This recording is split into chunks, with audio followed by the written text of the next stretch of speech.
महादेव। महादेव का बुलावा आया है और आया है कहाँ से? बाबा बैद्यनाथ की नगरी से, देवघर से।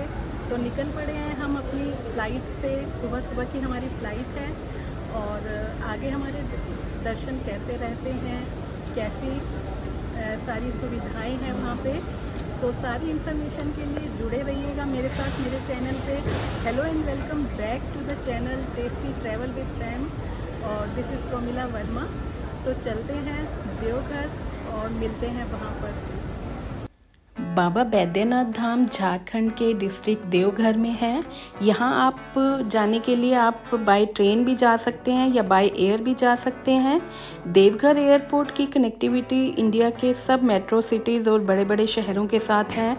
तो यहाँ आप जाकर के सुबह जाके रात को दर्शन करके वापस आ सकते हैं या फिर वहाँ स्टे कर सकते हैं। और बाबा बैद्यनाथ धाम की विशेषता ये है कि यहाँ पर 12 ज्योतिर्लिंग में से एक ज्योतिर्लिंग और 51 शक्तिपीठ में से एक शक्तिपीठ है।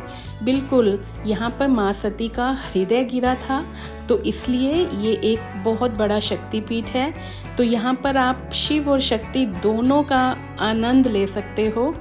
और धार्मिक यात्रा करने के लिए आप तभी करें जब आप मन से पूरी तरह से तैयार हो, आपको अंदर से इच्छा आ रही हो, तभी करनी चाहिए। तो इस तरह से देवघर हम पहुंच जाते हैं और जाते हैं बाबा धाम के दर्शन करने के लिए, क्योंकि फ़्लाइट 2-2.5 घंटे की है दिल्ली से और आप बड़े आराम से वहाँ पहुँच जाते हो। सबसे पहले यहाँ मिलता है पंडा द्वार, तो यहाँ से भी आप अंदर जा कर के दर्शन कर सकते हो।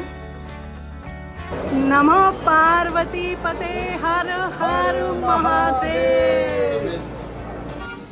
और या फिर इस पेड़ा गली से होते हुए आप आगे जाके सिंह द्वार आता है, आप वहाँ से भी दर्शन कर सकते हो। तो यहाँ दर्शन करने के लिए आप या तो वीआईपी पास ले सकते हो अगर आपको भीड़ से बचना है, क्योंकि भीड़ तो होती है, या फिर अंदर आकर पंडा या पुजारी जी से बात करके आप उनसे कह के अंदर मंदिर में पूजा और जल अभिषेक कर सकते हो। तो यहाँ ये मंदिर का दृश्य देखो, ये जो गुंबद है, शिखर है, वहाँ पर त्रिशूल की जगह पंचशूल है, जो कि यहाँ की खास विशेषता है इस मंदिर की। और इस मंदिर में हमने भी यहाँ पर जलाभिषेक किया, बाबा का पूजा करी और अंदर जा कर के जो एक कहते हैं ना कि अलग ही तरह की एनर्जी और वाइब्रेशंस आती हैं जब हम पूजा कर रहे होते हैं। तो शिव और शक्ति का यहाँ एक अद्भुत मिलन है, जहाँ पर माँ का हृदय है वहीं पर ही बाबा ज्योतिर्लिंग के रूप में विराजमान हैं। तो माँ सती के मंदिर में भी आप जरूर दर्शन करें। पुजारी जी ने हमसे आरती भी करवाई, पुरुषोत्तम मास चल रहा था, तो यहाँ पर हमने आरती की। बहुत ही अलग तरह का एक आनंद की अनुभूति हो रही थी। ये जो ऊपर आप लाल डोरी देख रहे हो ना, ये शिव और शक्ति के मंदिर को आपस में जोड़ते हैं। पति पत्नी अपने अखंड सौभाग्य के लिए यहाँ पर बंधवाते हैं, जैसे कि हम हर मंदिर में शिवलिंग और माँ गौरी को बांध के आते हैं।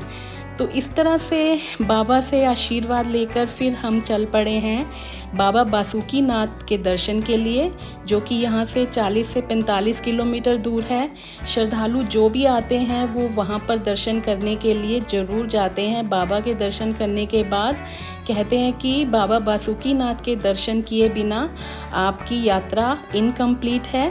तो यहाँ भी सेम सुविधा है, आप अंदर जाकर के जलाभिषेक कर सकते हो बाबा का, आप पूजा करवा सकते हो, आपको जो करना है वो वैसे आप करवा सकते हो। लेकिन जहाँ भी आप ऐसे बड़े बड़े तीर्थ स्थलों पे जाते हो तो थोड़ी देर वहाँ पर बैठो, वहाँ की एनर्जी, वहाँ की वाइब्रेशंस को अपने अंदर फील करो। तो ये हमारे पूजा के कुछ क्षण थे। उसके बाद आप यहाँ का लोकल फूड या स्ट्रीट फूड एंजॉय कर सकते हो। तो इसके अलावा आपको कोई और इन्फॉर्मेशन लेनी हो तो आप मुझे कमेंट में ज़रूर पूछ लेना। और यहाँ से ये फेमस पेड़े आप ज़रूर लेके आना, क्योंकि प्रसाद आप जितना आकर सबको खिलाते हो उतना आपका पुण्य बढ़ता है। इस तीर्थ स्थल के प्रसाद की इतनी महानता है। तो इस तरह से हमारा ये जो है तीर्थ यात्रा यहीं पर पूरी होती है और माँ के और बाबा के आशीर्वाद से हम वापस अपने घर की तरफ निकल पड़े हैं। अगर वीडियो में मेरी जानकारी में से कुछ भी आपको अच्छा लगा हो तो वीडियो को लाइक ज़रूर कर देना और अपने एक ऐसे दोस्त के साथ ज़रूर शेयर करना जिसको बाबा से मिलने की बहुत इच्छा हो रही हो। तो मन में बहुत सारे आशीर्वाद लेकर हम वापस घर पहुंच गए और घर आकर विश्वास नहीं हो रहा था कि हमने इस तरह के दर्शन किए। तो फ्रेंड्स, फिर मिलेंगे नए वीडियो के साथ। टिल देन, जय बाबा बैद्यनाथ।